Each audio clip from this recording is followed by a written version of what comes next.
This is a practice test on our unit dealing with items from Chapter 9 and Chapter 12.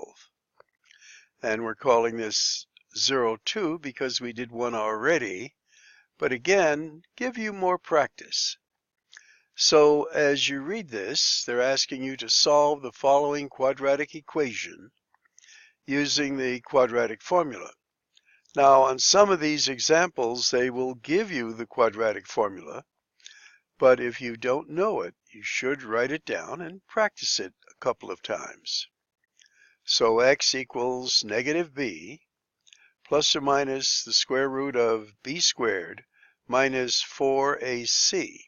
Now, what's under the radical sign is the discriminant, and this will determine the kinds of answers you'll get. If this is greater than 0, you're going to get 2 real solutions. If it equals 0, you get 1 real solution that's repeated. And then if it's negative, you get 2 non-real number solutions. Now, they're not asking for that here. They're just asking you to solve this. So the protocol, you may recall, is to define what your A, B, and C are. So A is 2. This is in standard form. Has to be in standard form before you designate. B is a negative 4, and C is a negative 1. So take a moment now to put this into the quadratic formula. Now, since the formula reads negative b, and our b itself is negative, the opposite of a negative 4 gives you a positive 4. Then squaring b, it's 4 squared is 16, minus 4 is in the formula, times a, which we're saying is 2, times c, which is a negative 1. I do suggest you put them in parentheses like this. Now, notice you have a negative times a negative, so you can end up making this a positive. Okay, so now we start to simplify. 4 plus or minus, and we'll do this. 4 times 2 is 8. 8 and 16 is 24. This gives you the square root of 24 all over 2 times a, which is 2, is 4.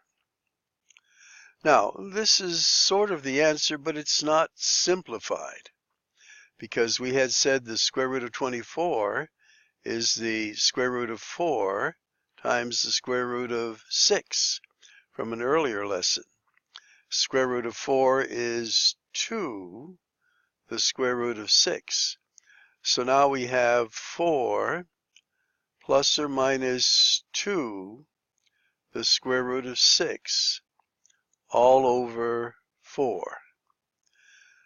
Now, if you see there's a common 2 here, we could factor out a 2 and get 2 plus or minus 1 that we don't write, the square root of 6.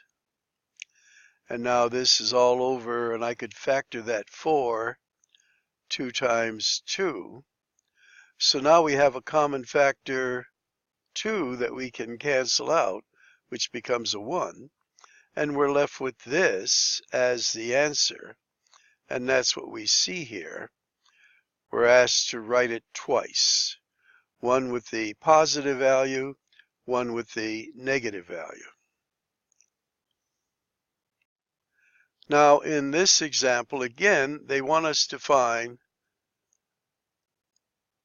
using the quadratic formula, what the values of A, B, and C would be once we put it in standard form. Now, you have the choice of transposing the negative 4y squared to this side, where it would become a positive, that's actually what I would do. Or transpose it everything to this side, where values would change. So let's check this out here. So I've decided to move it from this side to the other side, where the sign of the negative 4y squared changes to a positive. So now I can identify my A term as 4, my B term as 12, and my C term as 9. Now notice what they did though, and what they're asking is, if you transpose everything to the other side, these all become negative, because the A would be negative, the B on this side would be negative, the C on this side would be negative. So they will accept that, but they should also accept that. Now note in this next slide, they are giving you the quadratic formula. They're also reminding you of the discriminant. So putting either the all negative or all positive into the quadratic formula, do that substitution and then determine which of these three we would actually get. Take a moment. Now, using the positive values here, your substitution should look like this. Now, do the calculations and simplify. When you multiply 4 times 4 is 16 times 9, this ends up being a negative 144. So under the radical, you're going to get a 0. So here, because the discriminant is 0, you're only going to get one repeating real solution, which will be negative 12 over 8, which will reduce to a negative 3/2. And that is the answer. Okay. Now, for this next one, they want you to use the square root property. So we're going to divide both sides by 2 so that we isolate the y squared. So we'll then get y squared equals 6. Now, to solve for y using the square root property, we're going to take the square root of this side and then plus or minus the square root of the other side. But I've noted some students fail to do the plus or minus, and they just get the plus value, and of course they count that incorrect. So the square root, where the index is 2, and the value that you're raising the y to is 2 also, this just becomes the radicand. That's part of the square root property. And then this becomes plus or minus the square root of 6. Now, they may want you to write it twice if they don't allow you to use the plus or minus sign. You can't go wrong writing it twice. But if you only write it once with just the plus, they're going to consider that incorrect. Now, here is another example where they want you to use the square root property. And notice we can divide both sides by 3. And take some time, pause, solve it, see what you can end up with. So we're dividing it by 3. We get y squared now equals 32. Take the square root of this side plus or minus the square root of that side. We get y equals. Now 32, recall, is the square root of 16 times the square root of 2. You want to tease this apart into the largest perfect square factor. And if you're not sure, you go over here to the side.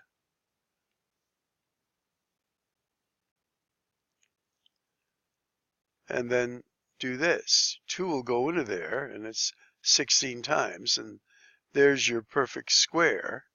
So this then becomes 4, the square root of 2.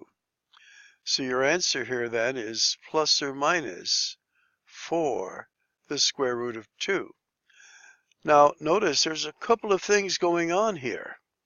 Part of it is knowing the square root property, remembering to divide both sides to isolate the y, then taking the square root of it, and then the square root of the other side, and knowing that you have to simplify your radical. All right, for this one, we've done a number of these over time, and we have an auditorium which has rows, and there are a certain number of seats in each row. So how many rows do we have? Well, we don't know that. So x equals the number of rows. Now the number of seats in each row exceeds the number of rows by 11. So the number of seats will be x plus 11.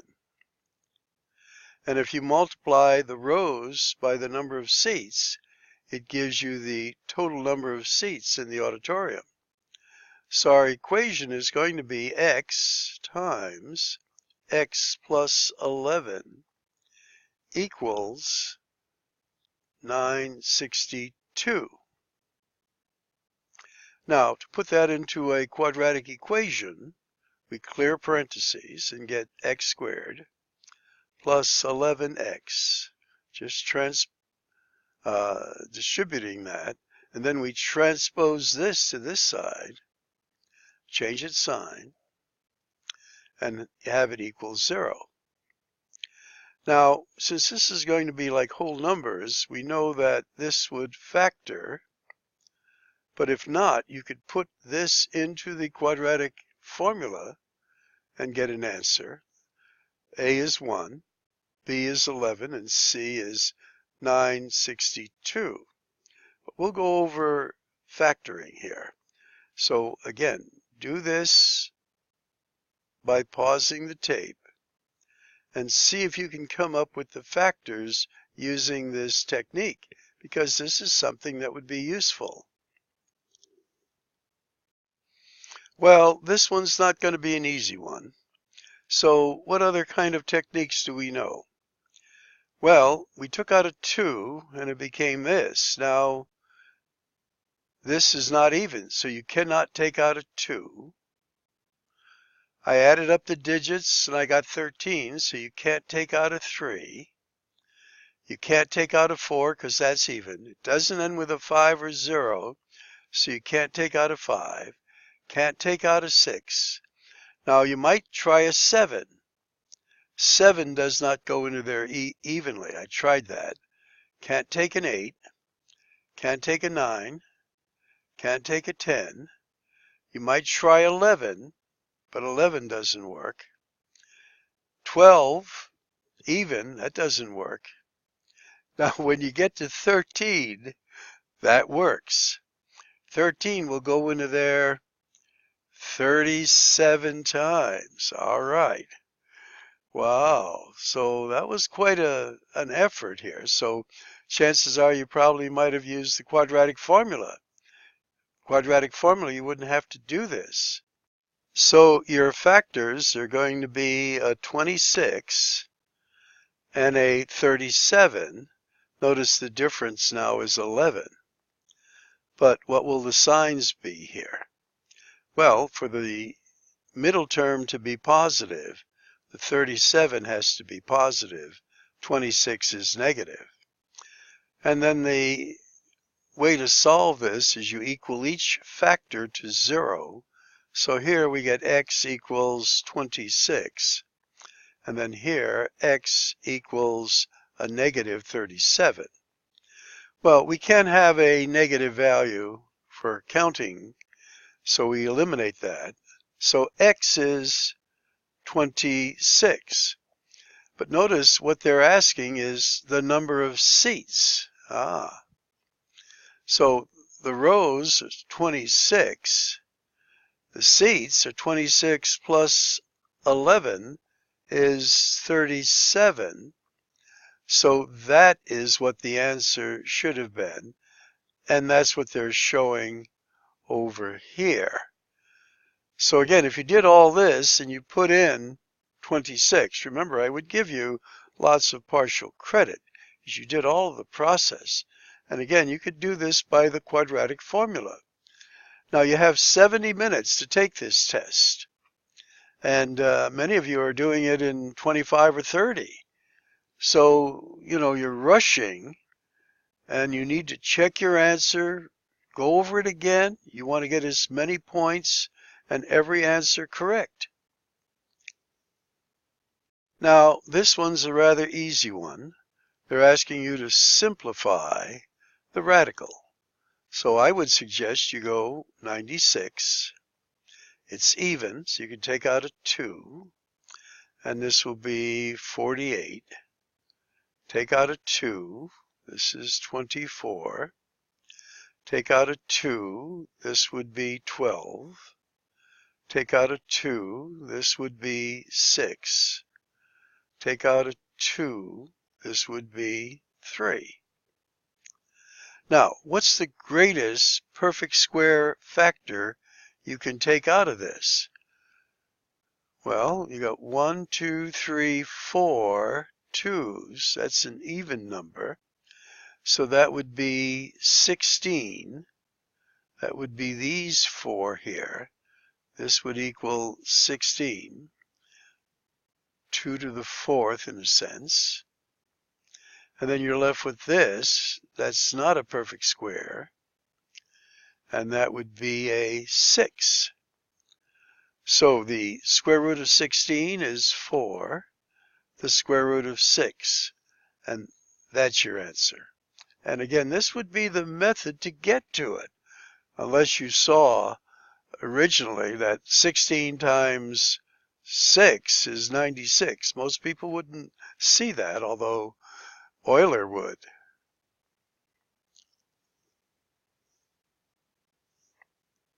And you might say, who was Euler? Well, he was the one that we named that letter E after, that we use in future lessons. Okay, here's the arrow again. We're at a platform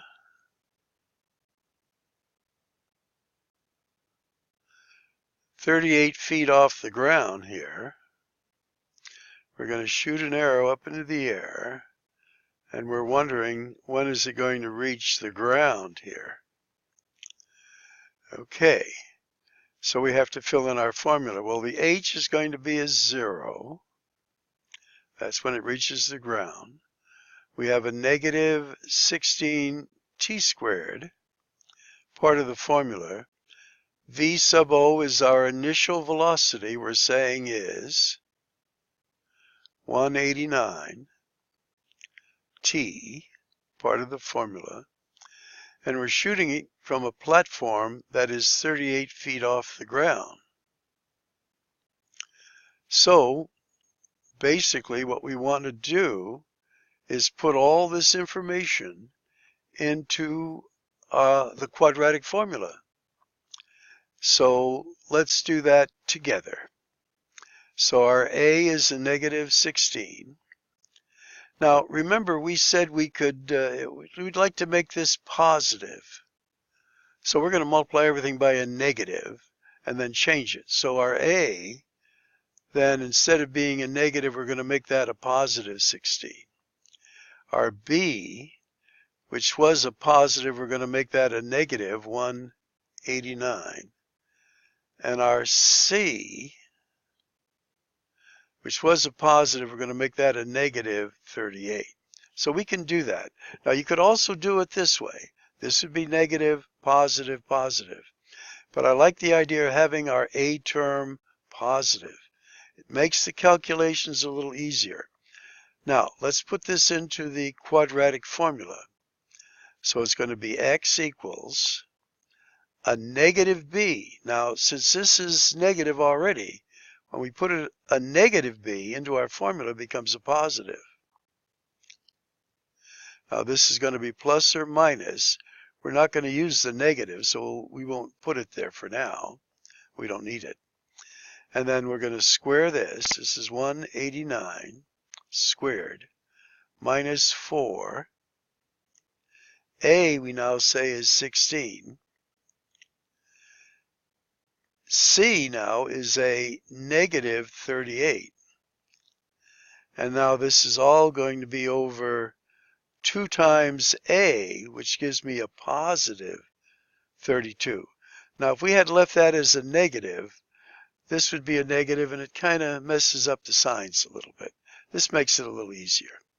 So now, you're going to square this, and remember this becomes, since there are 2 negatives here, a positive.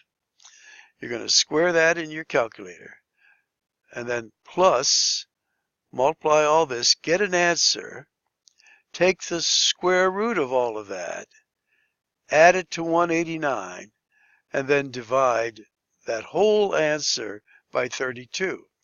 Now that's a little complicated. That's why this is in a college algebra course. This is complicated, and they expect you to be able to substitute properly and use your calculator properly. Let's see what you get.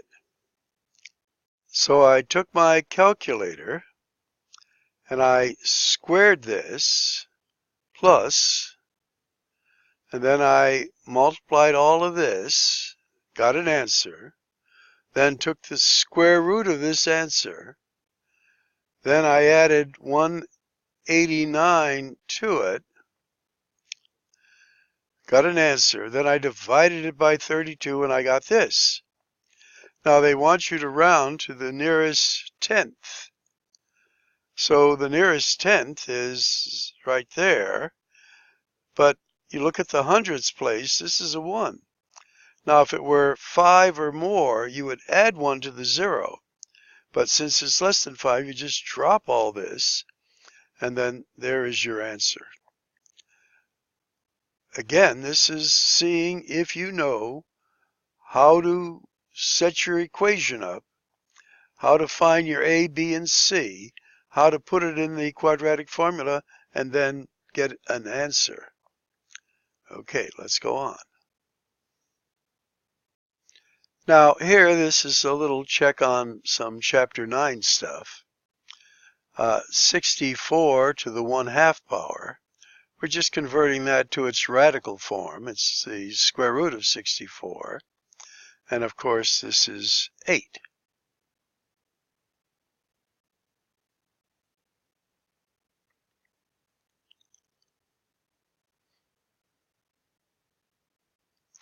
And we're waiting for our next one to show here.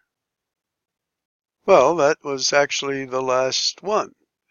Okay, again, another practice test going over in some detail the protocol, the strategy to get the correct answer. Now, if I were a student, I might watch this again and again, writing them out ahead of time before I go over how to get it. You want to master these skills. All right, good luck.